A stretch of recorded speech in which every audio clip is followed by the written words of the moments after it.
Hello，大家好，我係寶儀啊。今日咧就想同大家分享一個咧我媽媽啦一坐低圍爐一齊嘅時候，經常討論嘅一個話題，即係邊個會負責幫你帶嘅小朋友啊？現代嘅女性啦，唔係個個都做到全職媽媽，好多都係要半工作啦，翻嚟係要湊小朋友啦。有時候 BB 佢嘅需求越嚟越大嘅時候，有呢一個咁嘅幫手，或者係家庭裡面有其他嘅人係真係有時間去幫手嘅話，呢個係非常之幸福嘅一件事。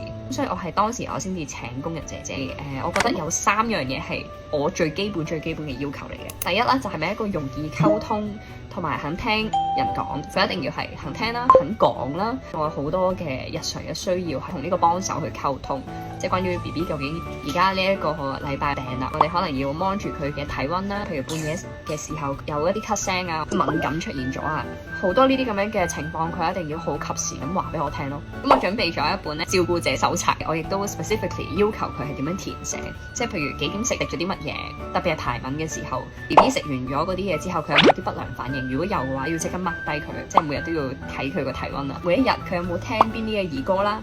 每一次轉書啦，睇咗幾多本書啊？咁樣我都會要求照顧者咧係去 mark 低嘅，養成一個記錄嘅習慣。咁其實呢一種就係一種溝通咯，同埋一種報告咯。咁大家嘅合作就會更加無間。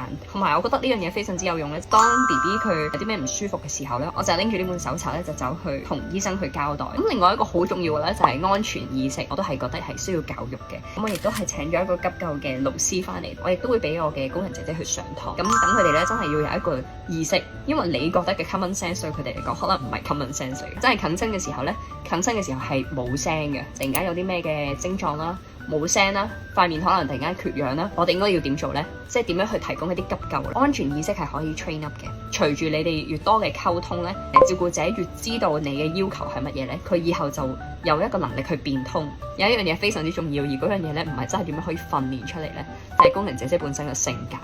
咁我好感恩我嘅工人姐姐咧，係佢真係一個情緒好平穩啦，而且係好中意笑嘅一個照顧者嚟嘅。咁所以我都覺得可能係咁樣樣，所以圓咕碌佢都好中意笑，特別係到咗歲零啦、2歲啦，佢可能會出現好多 tantrums 啦，或者有好多嘅原意啊。你講完一次之後，你要不斷咁重複，令到佢知道嗰樣嘢係重要。而當照顧者都有呢一個咁樣嘅性格嘅時候，有好多嘢變咗我哋係能夠理性去溝通。即係你提出咗一個標準，能夠令到你照顧者同你嘅嗰個要求一致咧，都係非常之重要嘅。而有啲乜嘢咧係父母必須要揸緊，係要自己去做。父母嘅 quality time 係真係好緊要。quality time 每日最少希望可以俾到30分鐘啦，亦真係全程投入咁樣去同 BB 一齊相處。即係嗰個相處唔係話淨係陪伴住，然後你係撳下手機喺隔離，佢又自己有自己玩，唔係呢一種。